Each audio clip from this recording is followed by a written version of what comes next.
Ky podcast mundësohet nga Aster Cosmetics, Bora Pharmacy, BioClean, Eptaderm, Luna Farm, Naturmel, Nika Farm, Italmed, Organic, Rilastil. Përshëndetje dhe mirë se ardhët në episodin e radhës të Glowcast. Për shkak të interesimit shumë madh që kemi pas sezonin e kaluar, kur kemi pasur të ftuar doktor Arben Kojqiqin, kirurg kardiotorakal, kemi vendosur ta kemi përsëri në studion tonë. Doktor, mirë se erdhën në Glowcast. Se gjeta pa. Në si jashtëzakonshme që ju kemi prapë dhe shpresoj që kemi më ndihmu përsëri shumë pacientëve me këshilla të juaja. Presojmë. Si fillim, do ashta me sqarojmë një çështje se në popullsar që çfarëdo intervenimi që kryen zemër, thuhet e kam operu zemrën. Sa lloje të intervenimeve në zemër ekzistojnë? Ka shumë lloje të intervenimeve në zemër. Zakonisht popull çfarë ndërhyrje që bëhet invazive konsiderojnë si operacion, si ndërhyrje. Domethënë ato që kryen prej kardiologëve konsiderohen operacione. Janë ndërhyrje invazive, po nuk janë operacione. Ndërkëse në kardiokirurgji operacionet të zemrës ka lloje varësisht prej sëmundjeve të zemrës, ka pothuajse ka operacione. Sepse dëshëm trajtimi mund të jetë ose medikamentos ose kirurgjikal. Kështu që ka shumë operacione. Që realizohet operacioni valvulës ose çfarë indikacione duhet me pas se është ajo shpreha se kur përdoret ndrrimi i valvulës nuk duket si me ndrru pjesë të tjerët. A ndrohet valvula? A restaurohet? A çka ndodh me të? Fiks edhe pacientat u thonë valvula me ventila i thonë. Që vinë kështu ma tjeshtë doktor ka thonë kardiologu mu kam kish ventila të do të me ndru.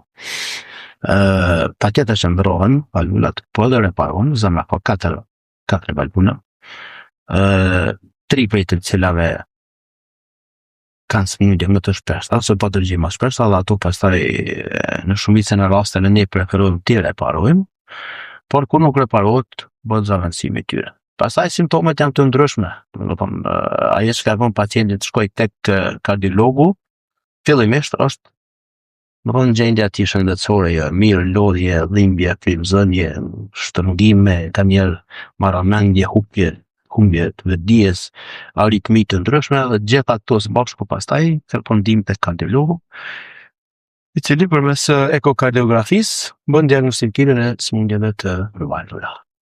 Dhe pastaj në varësi të shkallës së dëmtimit të tyre, ose ngushtimit ose insuficiencës së rrjedhjes së tyre, atëra të referohet të kardiokirurgu për ndërhyrje kirurgjikale. Ku është dallimi mes valvulave mekanike dhe biologjike? Nëse jam të i përdor termat e saktë. Po janë 2 lloj valvula që përdoren e treg, më shumë të. Janë ato biologjike që zakonisht i përdoren nga perikardi i kafshëve, nuk kanë jetë gjatësi shumë të madhe, ndikon 10-15 metra, në rast të proteina deri në 18 metra, kuptohet me kujdes pastaj. Në kas valvulat mekanike janë të bëra nga karboni dhe të cilat kanë një gjatësi apo vjen. Pastaj që varet nga mosha e pacientit kur vendosen për shembull. Te moshat e reja preferohen valvulat mekanike që kanë një gjatësi shumë të mirë.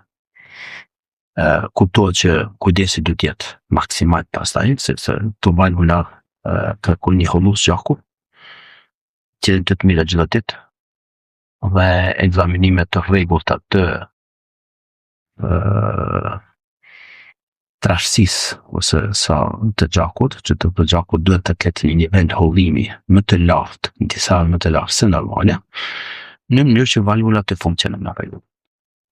Po kjo dhe kërkon edhe pacient të ri, po edhe pacient të përgjithshëm për problemet që kanë. Sepse nëse nuk ndodh ajo, atëherë normal që valvulat mund të fletat e valvulave mund të mbyllen. Dhe simptomatologjia pastaj është një lloj, nga njerë është shumë e rëndë, është severe, po mbyllen të 2 flezat pacienti është i vdekur, domethënë smotari jashtë të spital. Kështu që ne personalisht shumë pacientë vi sugjeroj valvula biologjike. Si të mos të mbi moshën 55 vjeçare. Sepse tash jo të gjithë kanë nivelin e lartë të përgjegjësisë për smundjet që kanë. Dhe deri me tash kanë ndodhur të 2 apo 3 pacientë, një në Tiranë, 2 këtu më duket, pacient që si kanë marrë hovës të gjaku, se kanë menduar që është diçka serioze. Edhe kanë ardhur me valvula të ngushtuara me fleza të mbyllura, që ndoshta intervenohet urgjentisht. Njerëz që kanë ndodhur sa pacientë vizit në Anglisë, tu mendojnë që s'ka nevojë të marrë atje ngushtuar, dhe pastaj është të provuar atje të emergjencë, dhe tjerë ju kanë ndodhur këtu. Ai ka ndodhur dikuj që ka ngjeni vdekun shtëpi dhe s'është marrë vesh se prej ka. I ka ndodhur ajo, ka mundësi edhe ajo të ndodhë.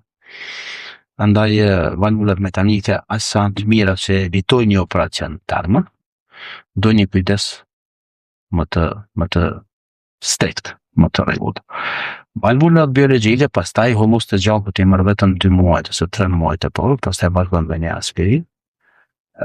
Normal që gjatësia e tyre është më e shkurtër, apo 18 vite.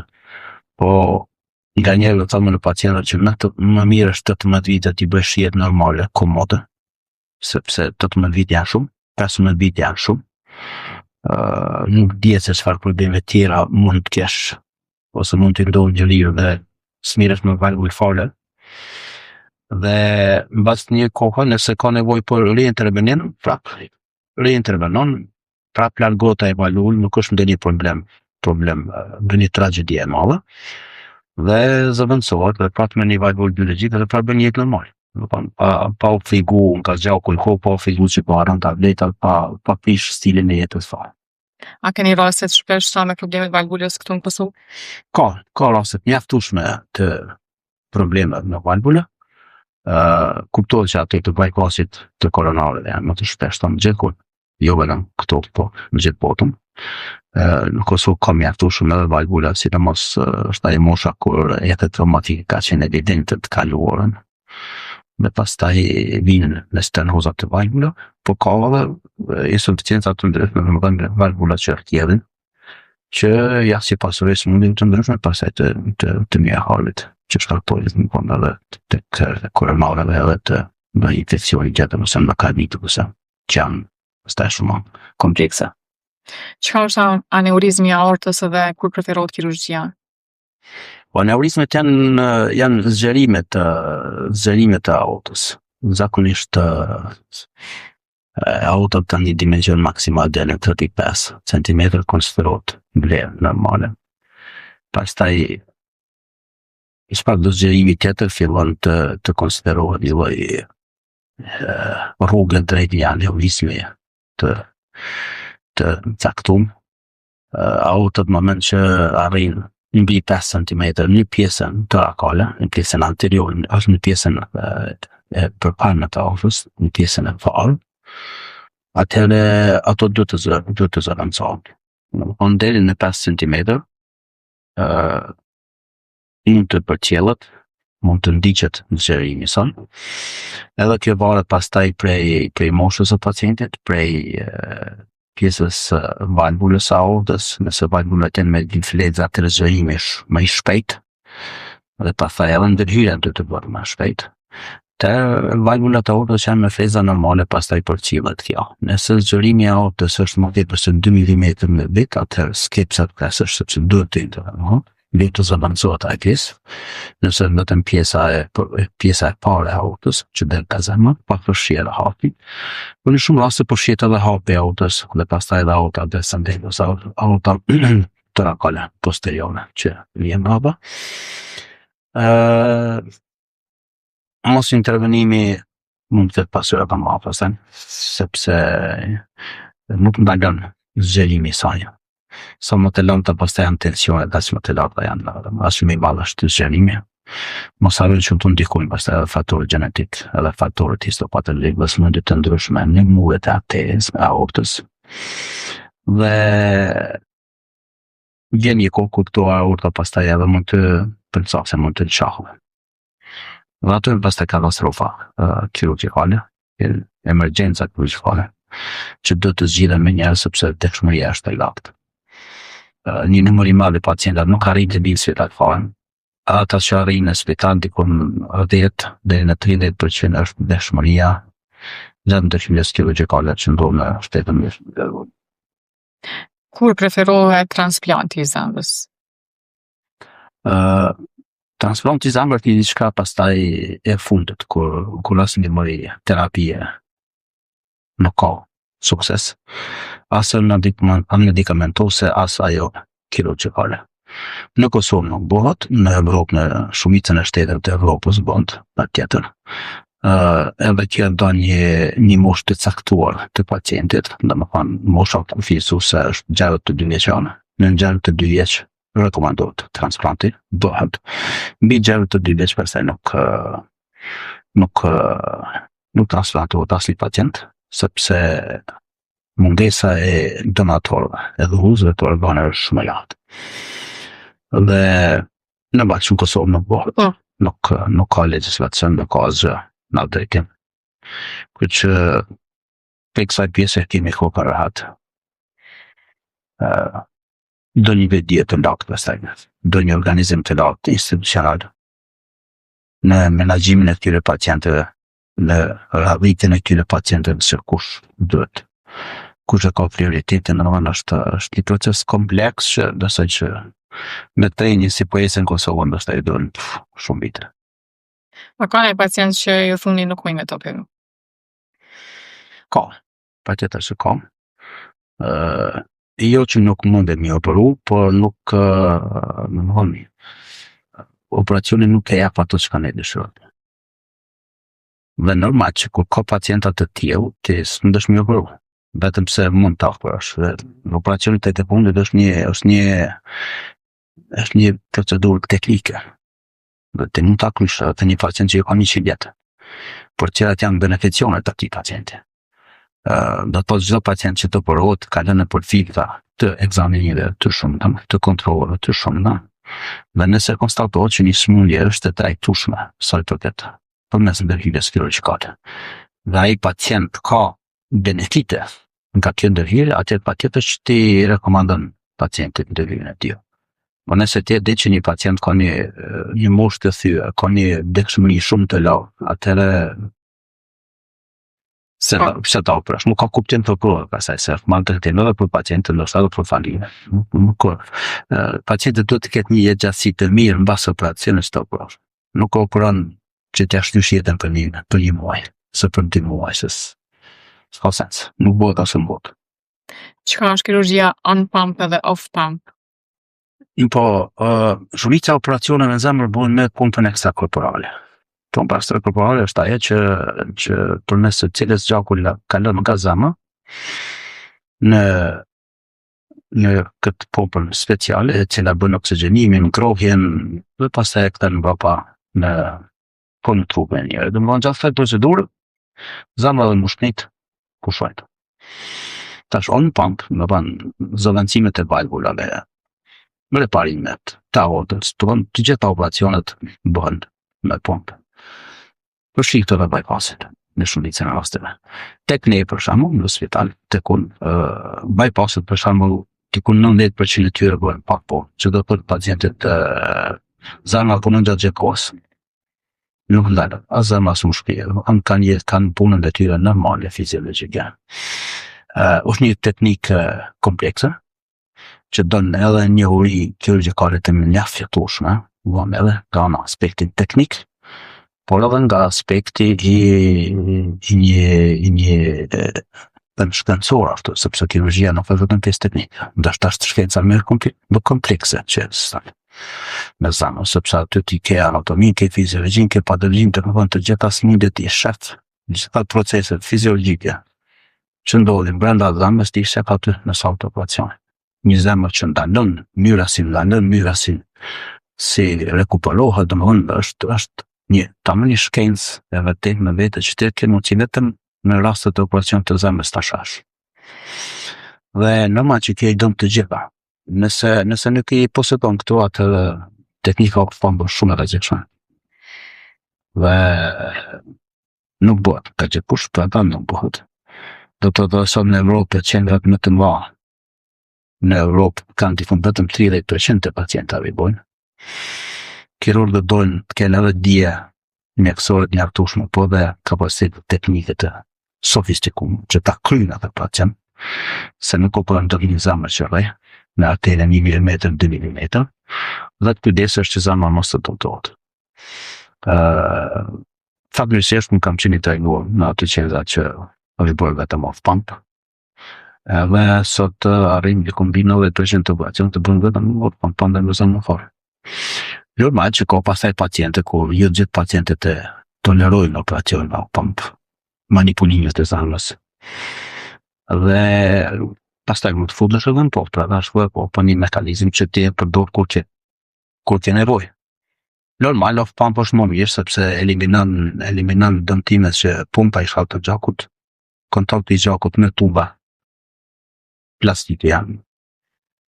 Ado mos që shkakton në procese inflamatore të ndryshme, të cilat i eliminon manipulimi i aortës, ndalimi i zemrës, mbyllja e aortës, janë gjitha këto procese që shkaktojnë trauma në pacient.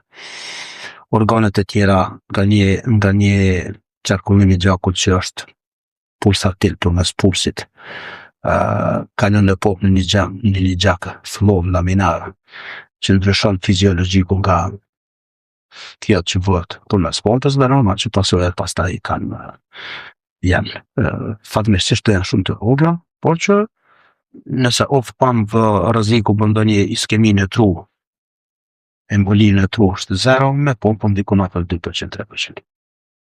Dhe ai 2%, 3% pastaj nuk e di se kush e ka fatin atij 2-3%. Kjo shpreha ma ka qitë zemrën të avullinë, domethënë. Nuk e Vjen nuk vlen, zemra të avullinë qitet vetëm në rast të transplantit, kur e largon. Nuk bëhet tash, patjetër që ka pas raste kur në Oxford do kemi qitë edhe në të avullinë. Sidomos kur defektet janë intraventrikulare, dëmtimet intraventrikulare të zemrës, të septumit intraventrikulare në pjesën posteriore, kur është tek pamundje ta kesh qafshë nga përpara, atëherë po, kemi bërë një lloj transplanti, kemi largu zemrën, është reparuar defekti dhe shku prapë zemra vend. Por shqiptarëve që ka ndodhur. Vazhdojsh edhe në pyet, domethënë çfarë roli ka robotika ose pajisje në suksesin e një operacioni ditë të sotme. Tash patjetër që në avancimin e teknologjisë edhe ndërhyrjet bën në shumë të lehta, sepse në këtë rast përdor robotin, jo gjitha ndërhyrjet bën të bëhen përmes robotit. Do të thosh sado që avancon. Personalisht ka operacionet mjaftueshme që mund të bëhen përmes robotit, për shembull reparimi i zëvendësimi i valvulave ambientale, që janë të vogla, do të thonë me prerje të vogla, milimetra sigla. Keni akses të mirë. Ato dojnë një trajnim tjetër pastaj, një trajnim ekstra. Unë besoj që çdo kirurg edhe me pjesën e robotikës nëse mirët, pjesën e kirurgjisë klasike duhet ta posedoj maksimalisht. Se nuk mund të mos dish të ndryshë në operacion të hapë dhe pushët është në robot. Atë mund të mëson, kur jo gjithmonë në operacion të robotit shkojnë mirë, kështu që ato mund të kenë të kontaktohen në operacionet të hapër pastaj. Dhe aty pasaj njerësh, se du të me ti një kirurg tjetër që din të bërë. Kështu që jo gjitha qendra në botë përdorin robotikën, janë më tepër të qendra të mëdha ku edhe kushtet financiare janë. Mësoj një gjë të tillë, edhe e kanë për prestis, për arritje për gjithë ato. Por personalisht nuk besoj që fundja ka ndonjë efekt shumë të madh, se sa si një operacion që bëhet normal, kuptohet në prejgje sa më të vogla, dhe kaq. Dhe pacientët atë dojnë nuk intereson të jenë më robot asë e robot. Se mund të bëjë robot e pacientit dhe Po e leson punën e mjekut pak se pacientit si lumura kush e ka. Jo, punën e mjekut nuk e leca. Nuk e leca. Të mbretën jo, sepse edhe mjeku, domethënë robotin duhet ta menaxhojë mirë. Dhe pra ato duhet të kesh ndërhyrje, duhet të kesh një trajnim të detajuar. Edhe aty kuptohet që roboti ka lëvizjet, po lëvizjet e robotit janë të menaxhuara nga mjeku, nuk i bën robotin lëvizjet vetë. Se roboti nuk e njeh anatominë e zemrës. Ja tregon ti. Kështu që ti duhet ta menaxhosh ato. Dhe çfarë do gabimi i vogël që ty të ndodhet ti je në anën tjetër të sallës ose jashtë sallës. Do të thonë mundësia e intervenimit është shumë më komplekse pastaj se s'ke hapësirë. Tash normal që gjërat kanë avancu përpara, po dhe kanë ecë dhe janë bërë më të lehta edhe për menaxhimin e robotëve ose për instalimin e tyre, po përpara, për shembull 2015 kur kemi bën ndërhyrje në mushkrim në Londër. Vetëm pjesa e organizimit të robotit sot merrte 1 orë diçka në gati 2 orë. Do ti brenda 2 orë normalisht e marrën operacionin. Atëherë soja vlen të vazhdosh edhe 2 orë tjera me robot, pastaj kur ti nete në operacion e kryj, por okay, është prerja pak normale, por ke kryj operacionin, pacienti ka nejtë në anestezi 1 orë dhe ka dalë, mund të është. Po, normal, kur ke gjitha mundësit financiare, pëse mos ta provosh edhe pjesën robotike, pastaj. Sa gjatë mesatarisht një operacion i zemrës? Varësisht se çka operohet, mund të zgjasë nga 2 orë gjysmë, 3 orë, deri në me urtë të pak kufi pasaj. A është difficil? 6, 7, 8, 15. A ndrohen mjaftar një mjeka të dhëtor sa Ja, një mjeka. a bjen performanca rasisht sa Jo. me mundimshme? Nuk përse, është e lasme, por nuk është është pjesa adrenalinës që të manë. Në operacion alert. Dhe kujt përgohet komplet ekipi për në operacion zemrës? Po zakonisht duhet jenë 2 kardiokhirurg të licencum. Në Kosovë, ko flasën, sepse në Evropë është gjithëherë ke 2 kardiokhirurg të licencum. Mund të jetë një rezident që ka trajtim adekuat, por do të thonë mënyra e trajnimit e Evropës në Kosovë është si mata me ditë asaj. Nuk asë diskutohet. Këtu duhet jenë 2 kirurg të licencum, pastaj është anesteziologu me ekipën e vetë, që bën menaxhimin e pacientit gjatë ndërhyrjes, janë instrumentalet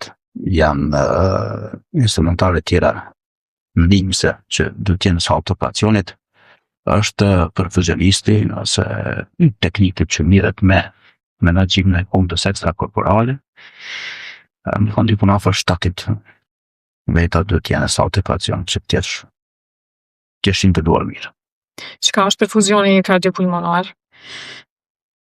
Po perfuzioni është, çarkullimi i gjakut në zemrën në pulmushpri, ushqimi, oksigjenimi, A ndodha janë operu paralelisht zemra me një organ tjetër?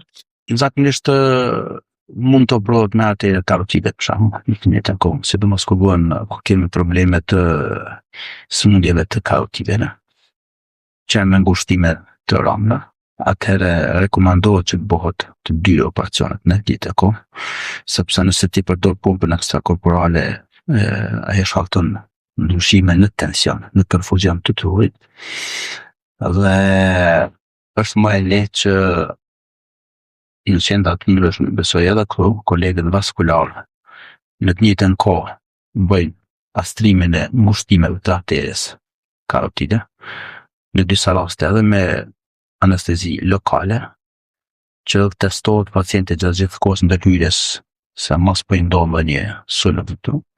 Dhe në moment që kryhet ajo, pastaj ti vazhdon me pjesën e zemrës, ku normal që edhe menaxhimi i trurit është shumë i lehtë pastaj.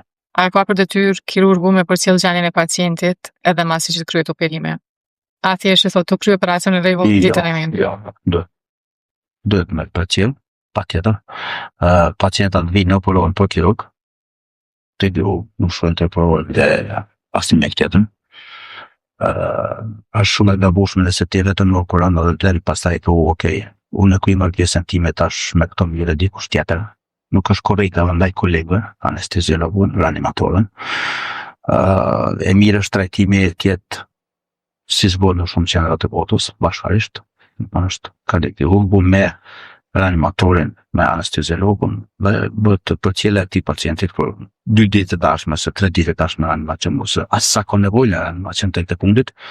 Dhe pastaj kur kalon në repat, bara është më e lehtë pastaj se reanimatorët s'kan se ndërhyjnë atje, edhe pse në shumë raste ata e kanë për vullnetin dhe dëshirën që më shkon të vizitu pacientin me përcjell, apo kaq, po gjithçka duhet të bëhet në ekip, nuk është korrekt të mirët vetëm një mjek me një.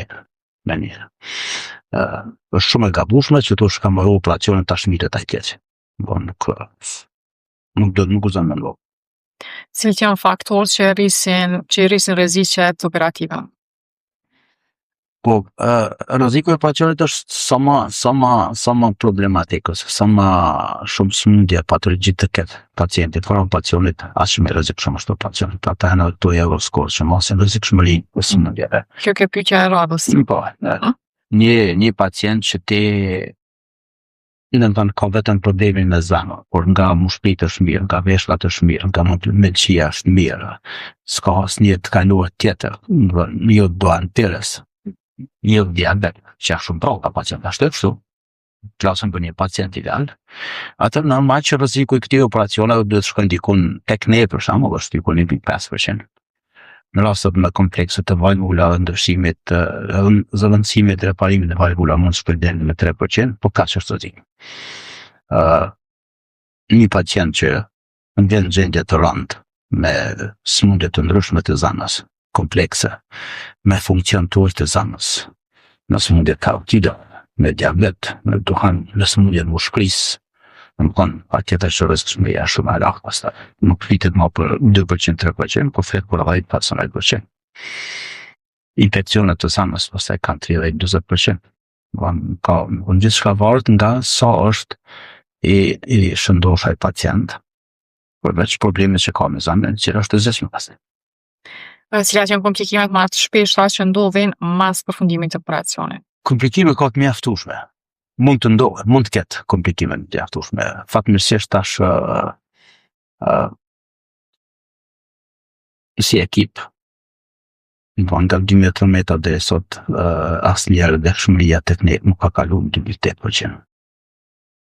Është dëshmëria më e ulët që një ekip kardiologjist mund ta ketë në Ballkan por në Evropë. Në qendrat më të mëdha në Evropë nuk e kanë këtë dëshmëri. Sillet nga ekselencët që janë 1.6-1.8%, dhe më lartë pastaj. Po kjo ndërshmëri nuk, po flas për operacionet më të shpeshta që ndodhin, nuk guxon të kalojnë mbi 4%, 5%. Në moment që kalon mbi 5%, atëherë ka diçka aty që nuk shkon. Dhe do të shkot, do të investigohet pse kanë to këto. Pastaj komplikimet janë të ndryshme, domethënë komplikimi më i shpesh mund të jetë gjakdeta nga pacienti. Sidomos kur këtu për shembull produktet e gjakut ka pak përveç gjakut që t'jedhe plazmës, nuk kemë trombocite, nuk ke faktor tjetër të koagulimit që ti i ndihmon pacientit, siç ka në Evropë për shembull. Eksperjenca e kirurgut ka rëndësi shumë të madhe pastaj. Gjithçka pothuajse gjithçka varet nga eksperienca që ka kirurgu. Gjaktera tash është më e shpeshta, pastaj problemet të çrregullimeve të ritmit të zemrës që mund të ndodhin, çrregullimet të tensionit, mbarësi të funksionit të zemrës, probleme të mushkërive, komplikime të mushkërive, komplikime të veshkave, insuficienca renale mund të jetë prezente. Sidomos kur përdorën pumpa ekstrakorporale dhe operacioni i gjatë të lutët të normal që dhe veshkat e marrin atë goditin e tyre. Infekcionet pastaj të plagës, të lëkurës, të mbrëmshme që mund të ndodhin, problemet e gjakullimit, komplikimet mund të jenë nga më të ndryshmet. Nuk është problemi se sa ndodhin të komplikimet, problemi është se si menaxhojmë të komplikimet. Dhe aty pastaj i bandojnë pastaj klinikat dhe ekipet që i bëjnë disa qendra ekselencë, disa qendra që do të mikë. Na jemi popull që kemi tradit me shumë e pa njërin e smut. Sa kohë mas një operimin të zemrës preferohet që personi mos me pas shumë kontakt me njerëz të tjerë përveç familjarëve të huaj. Nuk ka rregulla të tilla. Në habitën kur vin pacient aty, edhe familjarët pastaj i thonë mos fal. Mos fal, po zguzon me fol se ka pas një operacion për para dhe mjeti ka thonë mos fal se zguzon me fol, ma pa një kështu. Dhe ku përdori kështu tamam fjalë të xhallarve. Ne mbas operacionit gjithë familjarët kuptohet ata më të afërmit. Fynë e shohë pacienti minja 1 orë, gjysmë orë, 1 orë, sot është me reanimacion. Pastaj kur zgjohet dhe shohim prapë. Të nesërmen vinë e shohin, flasin me të, bërë model me në, unë nuk kur para. Sa më aktiv që bëtë pacientit nesërmen, me njëra që më mirë shpëta. Se është pacientit mos folë, mos levez, mos bëk këto, mos bëk këta, atu, basta janë gjera kuti. Që jam një më modë me në. Sa kohë me rikuperimi mas një operacioni tipik? Kështu që me u kthy punës jetës normale. Mirë është këtu për shembull që mos që vizitat janë të kontrolluara. Dakor, siç bën gjithku në Evropë, dhe një person, 2 persona vizitojnë dalin kontakti fizik mundet më qenë duhet më qenë pak më kufizuar, të limituar, sepse vjen dikur me dur pa pas se ta i kush e di se çka ka bërë përpara dhe ja transmeton një infekcion pacientit. Për ata të duhet më qenë rregullat, por që të dish edhe ta vizitosh, dosh tasim ata nuk është një diçka tjetër. Mbas smundjeve të zemrës, ne tash ne pacientët të nesërmen shumica mbi 90% e pacientëve ngrihen harritje, dalin lecin, lëvizjen, haltin. Një javë ditë është qëndrimi në spital, mbas një javë ditë kthehen jetës graduale. 6 javë të para duhet të kenë kujdes që mos bëjnë lëvizjet pa kontrolluara se ngritet pesha për shkak të stenumit dhe sot shërohet koca të ngjitet mirë, të forcohet dhe mbas 6 javë ditësh pastaj fillon gradualisht të peshi pas normal. Mbas 3 muajsh jeni më sikur mos më provokur, për çka dush pastaj. Edhe kjo ndryshon pastaj tek operacionet mini-invazive që janë ose me prerje më të vogla të stenumit, normal që ato rekuperimit e ke shumë më shpejt. Zëvendësimi i valvula kur bëhet pa prerje të stenumit fare, mbas disa ditë, në moment që del shpirt mbas 4-5 ditë dhe bësh kalush pas se s'ke pa problem. A ndodh shpesh që njëri pacient me pas më shumë se një intervenim zemër gjatë jetës? Atjetër, kemi bëu patjetër deri në 5 herë, në sama. Edhe për sëmundjet koronare, ose shtuar nga sëmundjet koronare, në disa vite ka me probleme të valvulave, pastaj pacient që kanë pas valvula kanë ardhur me infekcione të valvulave, shoku për herën e 2 ose herën e 3 ka se mjaftueshme. Tash pacientët që kanë nevojë duhet të operohen, nuk duhet t'i refuzohet operacioni nga paaftësia, që faktikisht ndodh në Kosovë mjaftueshëm. Dhe pacienti ta zgjidhet kaq. Kjo është. Sepse apo 1, 2, 3 herë brenda një jete, brenda 20-30 vite, s'do të thotë asgjë.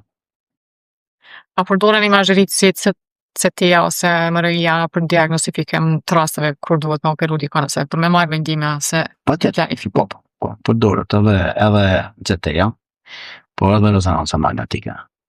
Të dyja i kanë specifikat e veta se kur bëhen.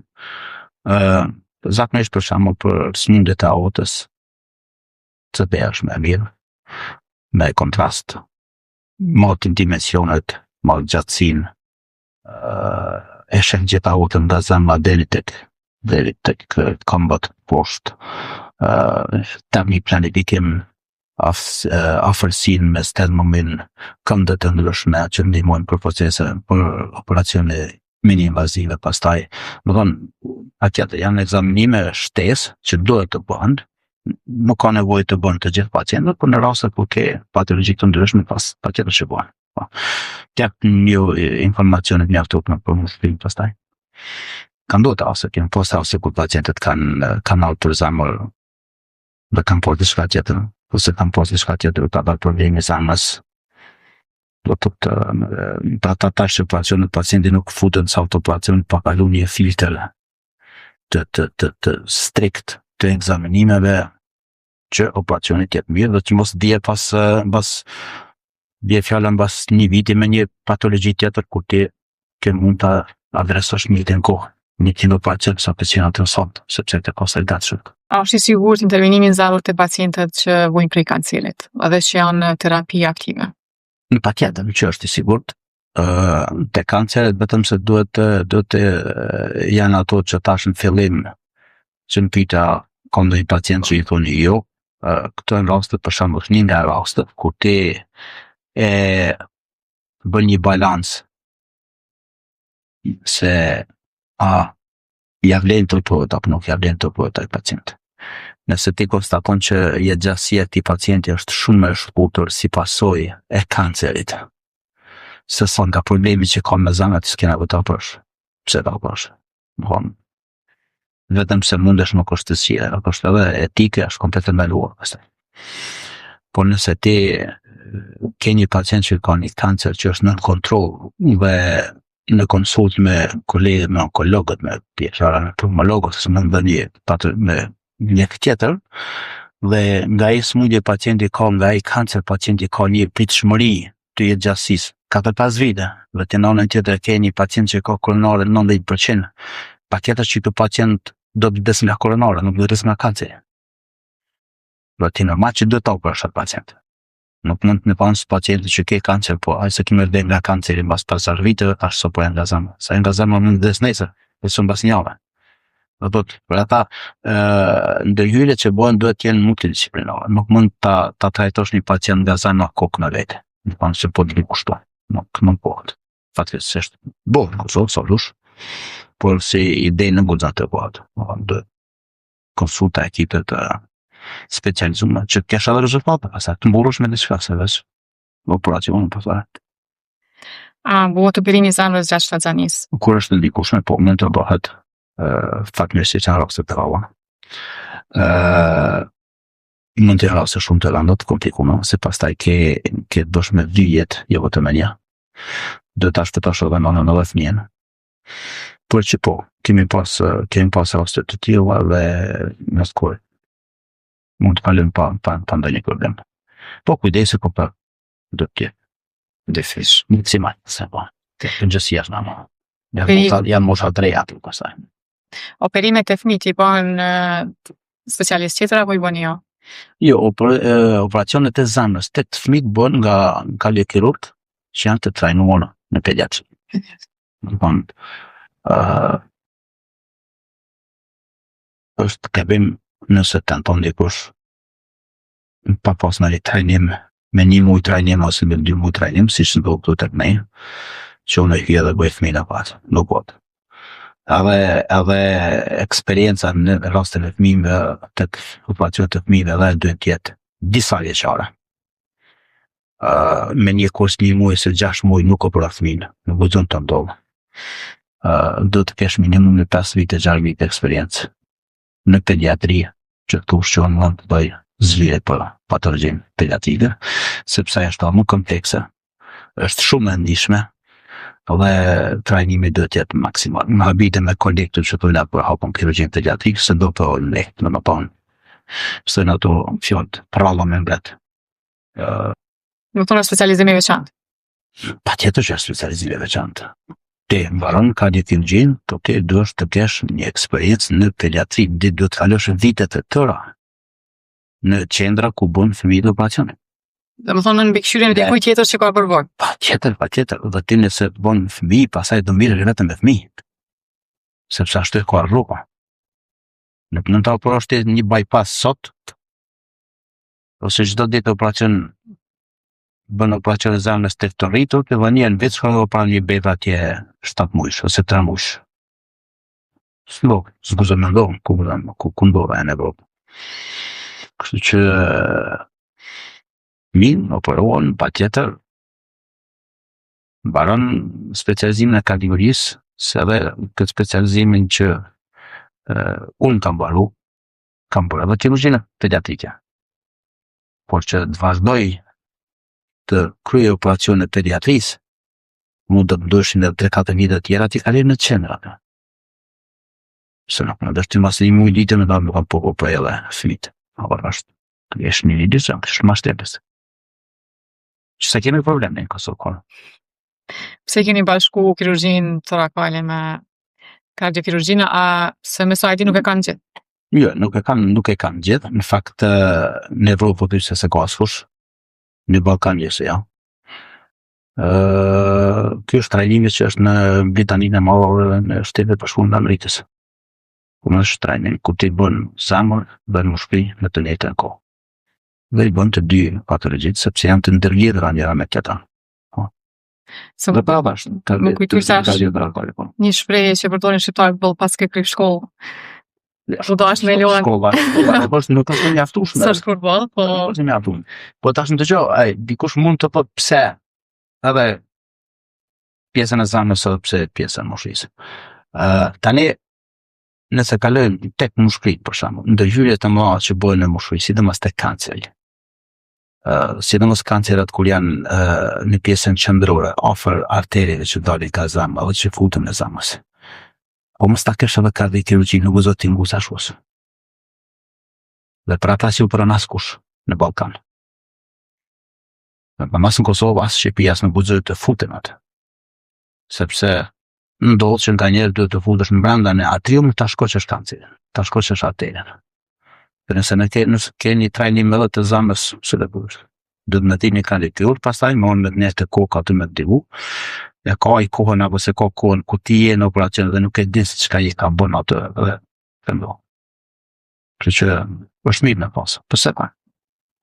A duhet me pas fatjesë kërkime shkencore ose punime të publikume në mjek me konsideru që është mjek i mirë?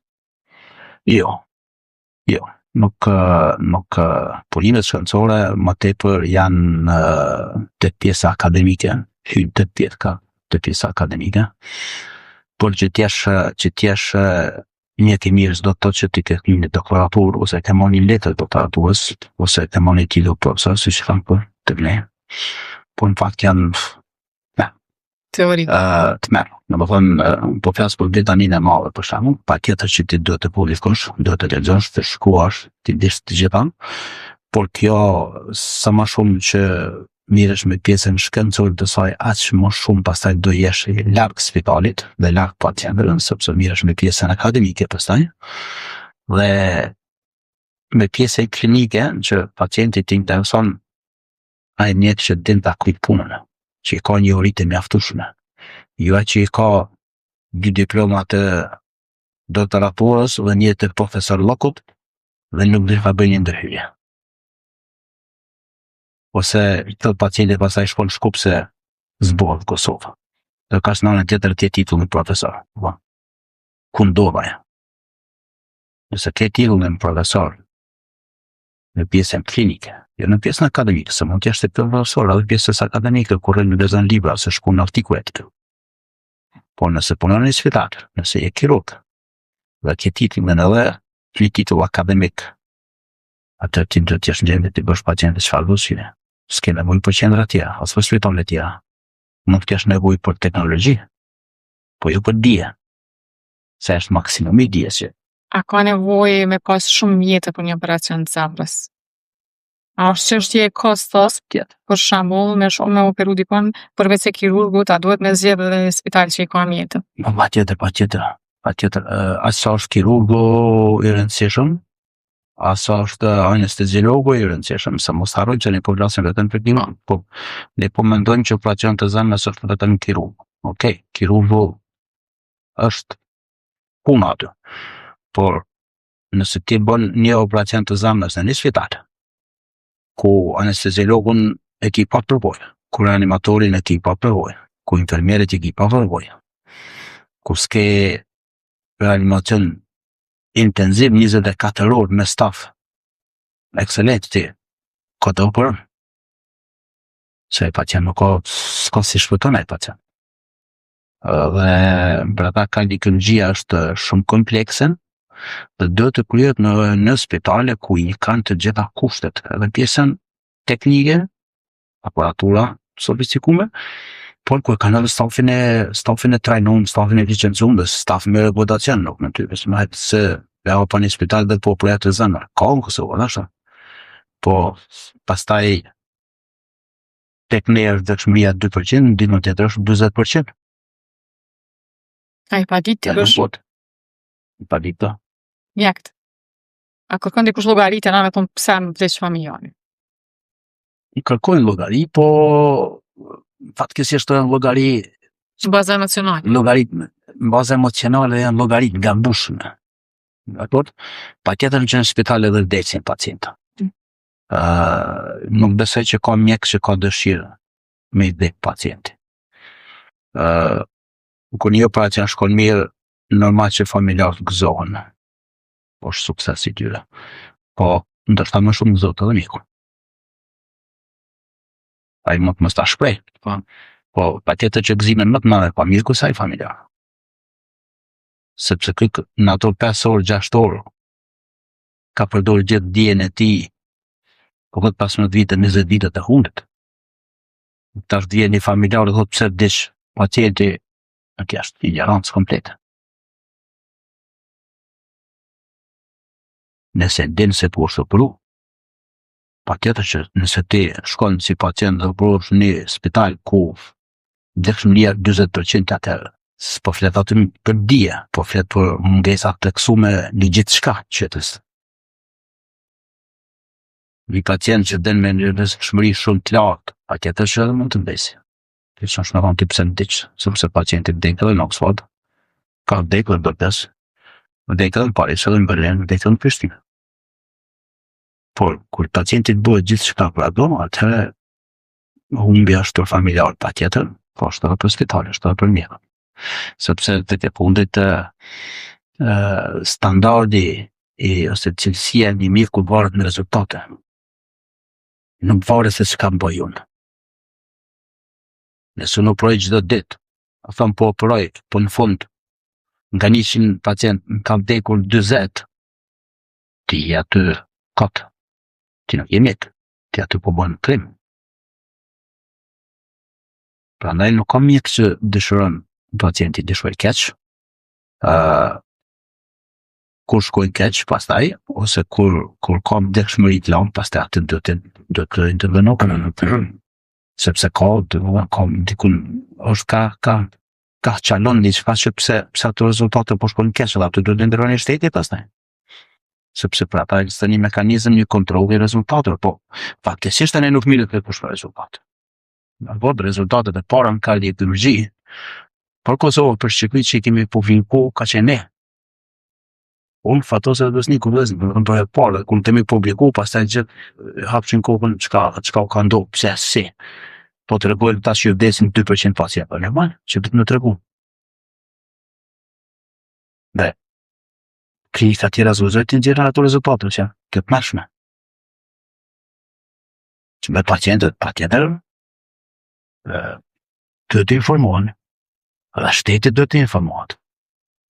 Sepse, ka mundësi, nëse sot dhe ketë 20%, nëse mund të adështë 30%, mund të adështë 20%, sepse intervenohet në trajnime, në edukim, ka shumë gjëra që ndryshojnë. Dhe në pas 5 viteve tje bjenë në 2% dhe bosh klinikë ekselencë, po nuk në dhe të në vakuti me një terapi me gjithmonë. Personalisht, kur e kërkoj një doktor sa mos fjala kur është për çfarë lloji kirurgjisë, e kam shumë të rëndësishme moshën e doktorit. Nuk du me qenë pa eksperiencë, por nuk du me qenë as në moshën që i dridhen durt. Deri çfarë moshën mundet me qenë një kirurg top form për me hyj pas aftësitë teknike duhura me operu, se është një mjek shumë i famshëm në Shqipëri që e kam rrinë një moshë që nuk po dyshoj absolutisht në aftësitë njohuritë e tij, po nëse i ke po gati 80 vjeç edhe me operu trunin. Ja, skuzani. Nuk është me siguri që ka ndihmë sa, po pare, unë besoj që deri në moshën 70 vjeçare një kirurg mund të operojë pa ndërlene. Nëse gjendja e tij fizike shëndetësore janë. Mbi moshën 70 vjeçare pastaj patjetër që njohuritë e tij, aftësitë e tij, eksperjenca e tij është e nevojshme për spital, është e domosdoshme. Po ai mund të jetë aty si këshillues, si obzues. Po jo kam të bëjë operacion kur nuk edhe ai mjeku që po puti, ai ndoshta i përdor aftësitë veta. Ka mundësi që është dikush tjetër e ka në operacione, sepse një eksperiencë e tij 70 vjeçare me 40 vite, 50 vite eksperiencë në kirurgji, dallon shumë nga ai tjetër që ka pyetur 5 vite kirurgji, nuk kanë ai gjysmën e komplikimeve, as nuk i ka parë, as nuk i ka lexuar kurrë në jetë. As libër si ka lexuar, se lërë më ti këtë eksperiencë. Në ky pastaj patjetër që është e nevojshme sepse ti gjatë operacionin e përcjell ty s'punon dora, po turit punon. Mu ma kanë Dhe transmetu çik se punon dhe shefi pastaj tu stop sa tu je keq. mu ma kanë transmetu si e kom kry operimin taj. Po unë ma ndej kur e kom mendu, kom thonë nështë ta ka qenë me shtrollin e këshilltarit, ka pas një Tjetër. kolegë, po ndryshe nëse është punu vetë, mu ka do sa e rrezik shumë të mori që ashtë rrezik shumë. Jo, nuk besoj që ka punu vetë, ma mendja për këtë. Besoj që kam punu nxënësit e tij, të cilët i ka trajnuar me përgjegjësi shumë madhe, me përgjegjësi, dhe do të them bravo, që i ka kryer ato, dhe bravo që ju rinende mi kokë dhe i përcjell, sepse është mirën e pacientit të fundit. Edhe ai do të vlerësohet dhe do të respektohet edhe nga institucionet. Dhe do të që një mjek i ka kryer 70 vite pas ati imi dhe dera, si se do ku Kosovë. Ka mirë shumë mirë, edhe 70 vjeçar. Truri punon, si punon i dur, por ai ka bërë gjithçka në jetën e vet që ta tjetë tash në libër si lexojnë. Si kanë lexuar, se tash me libra s'mire taskush. Dhe ai ka eksperiencën aty. Dhe ai do të ofrohet ai 70 vjeçari, t'jap një ide, t'jap një këshill. Do të s'mund të ofrojnë, po ndonjë komplikim, dhe si ta zgjedh, se ka pas një komplikime ka kaluar. A që ka mendon për këto trajnimet që i majnë me pacientin virtual? A i ndihmojnë? Normalisht që si përfundim duhet patjetër me dalë te pacienti real, po për me parashikuar pak në shumë raste. Mjekësia nuk do të bëhet me këto me pacient virtual. Ti mund të lexosh, sa dush, mund ta shohësh, po mjekësia të praktikë. Sidomos pjesa e kirurgjisë. Lëndët interne o diçka tjetër, pastaj sepse aty s'ke keq. Lëndët kirurgjikale, ku ti përdosh duhet ta shohësh, ta prekësh pacientin, ta prekësh organet, ti duhet ta ketë pacientin aty. Dhe në qendra shumë të mëdha, përfshi edhe unë kur kam marrë universitetin, gjithçka është bërë praktik me njerëz, direkt. Anatomia është mësuar në kadavra. Dhe ti ke po se po në ke po gjallat, e ke po njeriu, nuk e ke po plastiken se si duket atëra, se dallon nga ajo.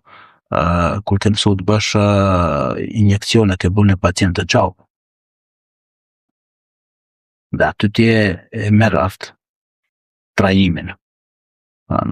Pjesa tjetër pastaj ka këto paketët që kur përdoren për shembull organet e kafshëve, ka trajnime të mjaftueshme, sidomos të zemra për shembull. Zëvendësimi i valvula dhe bypass për në zemrat të derrit është pothuajse e ngjashme.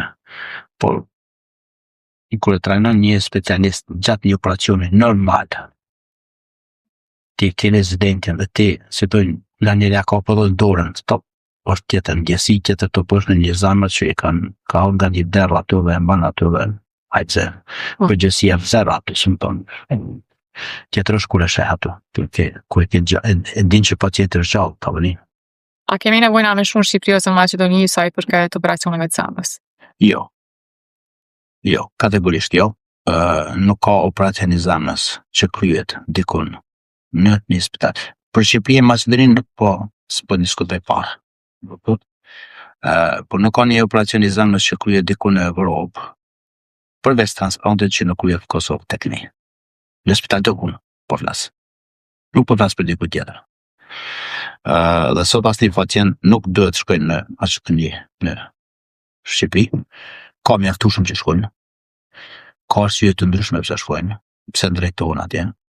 Fatkeqësisht ka interesa shumë të këqija, të pista që i drejtojnë pacientit tani. Madje edhe me dënjeshtra, të dënjojnë pacientët që kjo nuk bëhet në Kosovë. Nuk ka sens që s'bëhet në Kosovë. Kjo është jo vetëm që i sjell dëm mjekësisë Kosovë, por i sjell dëm edhe financat të pacientëve, edhe financat të shtetit. Faktikisht ka raste kur nga qendra klinike universitare e Kosovës dërgohen për trajtim jashtë shtetit. Dhe institucionet shtetërore ose Ministria e Shëndetësisë i bën pagesa spitaleve jashtë shtetit, kur i njëjti operacion kryhet këtu. sepse dhe kush i dërgon pacientet pastaj në këto spitale, ajo diçka që duhet hetohet. Duhet hetohet, me patjetër, sepse këtu ka vetëm tendenca korruptive dhe asgjë mjekësore. Asgjë mjekësore. Unë kam pas një përfaqësues të spitaleve të Turqisë. Në spitalin tim në United, ku kanë ardhur.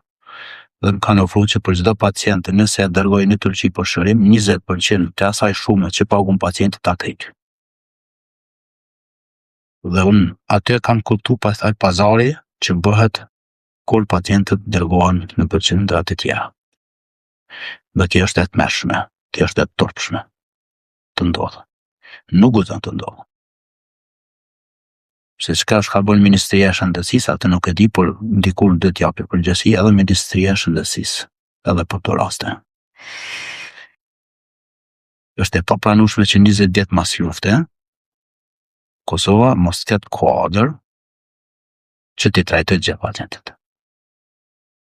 Është e kuptueshme në një smundje gjenetike e rrallë, 1 në 1 milion, që trajtohet në një qendër, se Turqia i pas ka 90 milion, ose Gjermania 90 milion, dhe ata i kanë 100 rast, dhe ne i kemi 1 rast.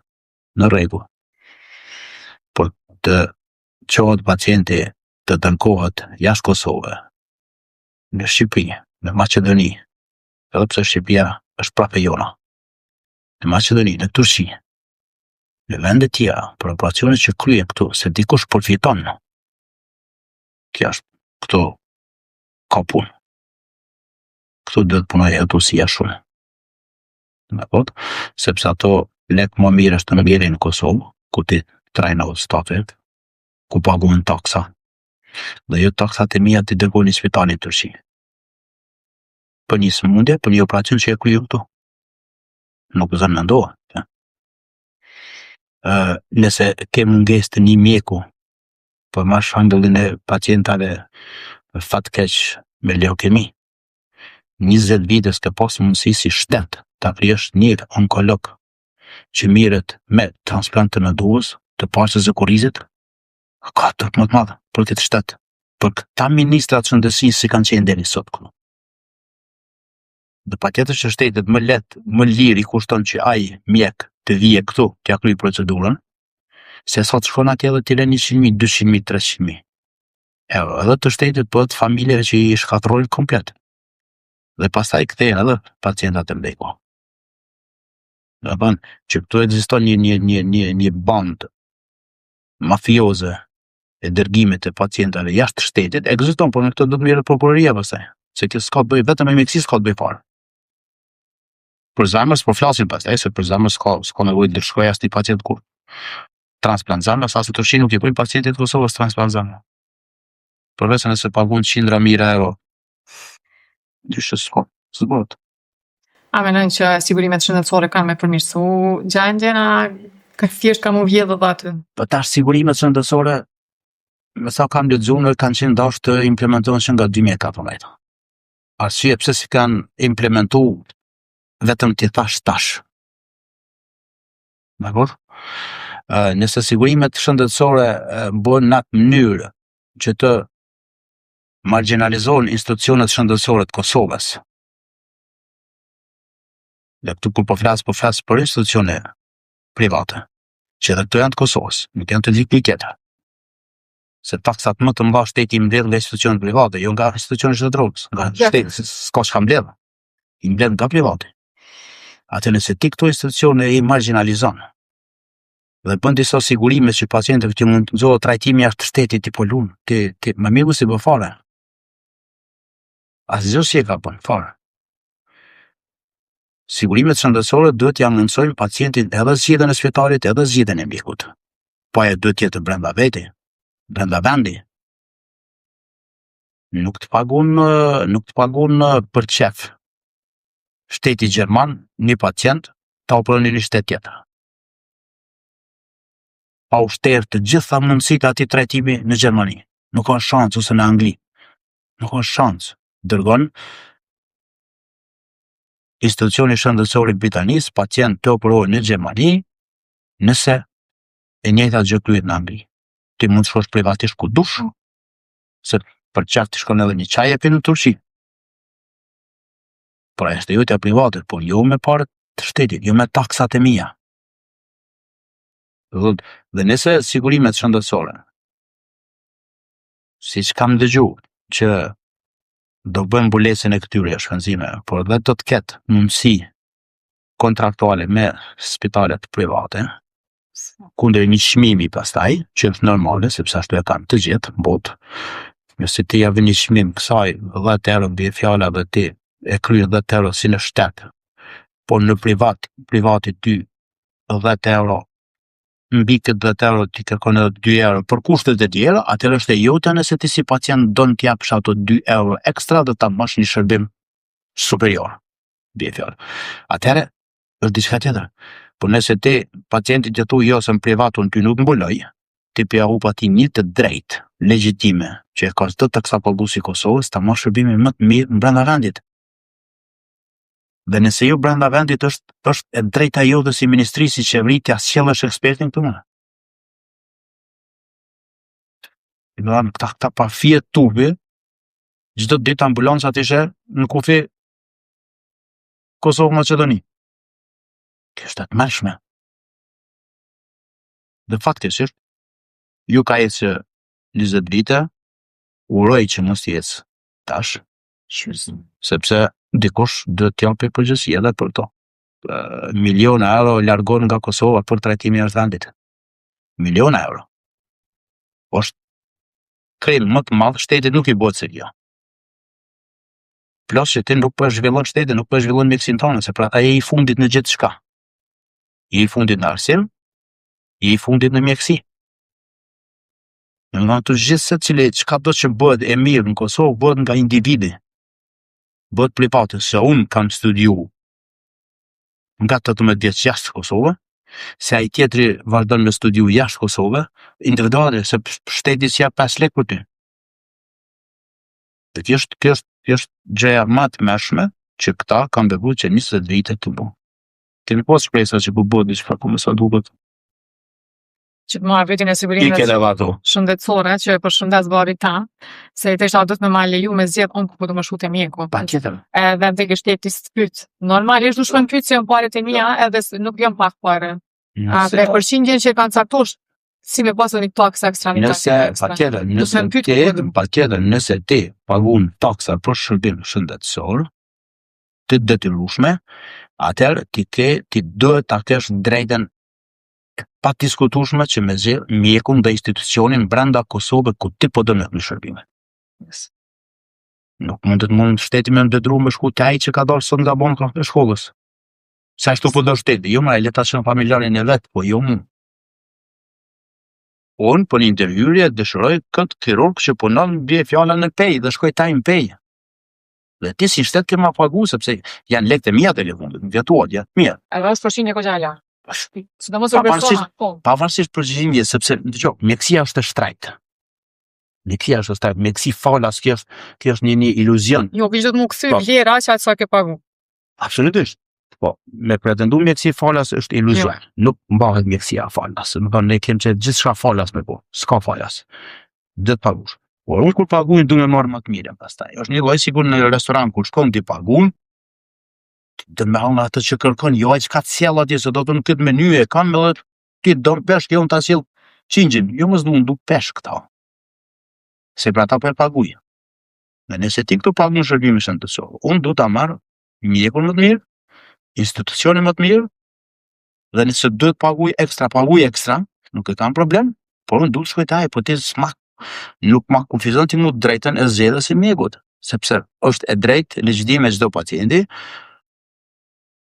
ta marrë një mendim, ta marrë mendimin e dytë, ta marrë mendimin e tretë. Është e drejtë. Nuk mund pacienti tush jo, vetëm të unë, vetëm këtë operacion ta bëjnë. Jo, nga kjo klinikë shkon te klinika tjetër, shkon te mjeku tjetër, i merr 3 mendime, i merr 4 mendime dhe pastaj mendos. Dhe sigurimet do të funksionalizohen dhe do të jenë praktike në atë drejtim. Se nëse ti bën dhe i thu jo, o në shtet këtu, ose pastaj më dërgoj ty në Maqedoni, ti atë po bën krim, atë ti vetëm sa po e transh veten me lek, jo s'pi ofron atje gjë. Nëse angazhon me sigurimet e kompanive private, në bazë të përqindjes që e kanë caktu, krejt shoqënia jam ka llogari ma shumë me pagu sigurimin privat, edhe që po ta mbulan edhe Shqipërinë ma së një paguanjet se sa e përkusan shtetit. Dhe qendra ndryshme nevojë. Do thërë si është mesazhi juaj për fond qoftë të pacientëve, qoftë edhe për institucionet që kish mujt me ndjeku në përmirësim të kardiokirurgjisë në Kosovë. Për institucionet po nis nga djeku. Për institucione mund është me dhanë mesazhe kot, sepse as shëmirin me këto mesazhe. Dakor? Ta kanë agjendën e vet partjake dhe as nuk ju intereson pjesa e kësaj. Se po t'ishte interesu, ishin punë shumë si mjekësi. Sa i përket pacientëve pasaj, po flasim për operacionet e zemrës, ku i përshikto dhe operacion të mushkive. Mirë është të kërkohet eksperti, të kërkohet ai që ka një eksperiencë shumë të madhe dhe të kërkohet institucione ku i këtë të gjëra. Nuk me aftën vetëm mjeku, nëse si ke edhe ekipën e kompletuar për këto operacione. Për momentin aktual që po flasim, prej institucione private që 24 ore ka ekipën e kompletuar për operacione të zemrës është Spitali Amerikan. Për jashtim Spitali Shtetit, pastaj që është obliguar me i pas. Spitalet tjera private fatkesisht nuk e kanë ekipën 24 orë të dedikuar për atë pacient. Dhe nëse si pacient nuk e ke ekip të garantuar, atë pse shkon të provosh atje? Faleminderit shumë që e pranut prapë ftesën me qenë këto. Shpresoj që nuk je mërzitur dhe që do të shihemi prapë. Jo, faleminderit. Faleminderit gjithë juve që ishit me ne edhe në këtë epizod të radhës të Glowcast. Episodin e plot mund ta ndiqni çdo të njëjtën orën 20 në kanalin Glowcast KS në YouTube. Deri në episodin e radhës, shëndet për ju dhe familjet tuaja.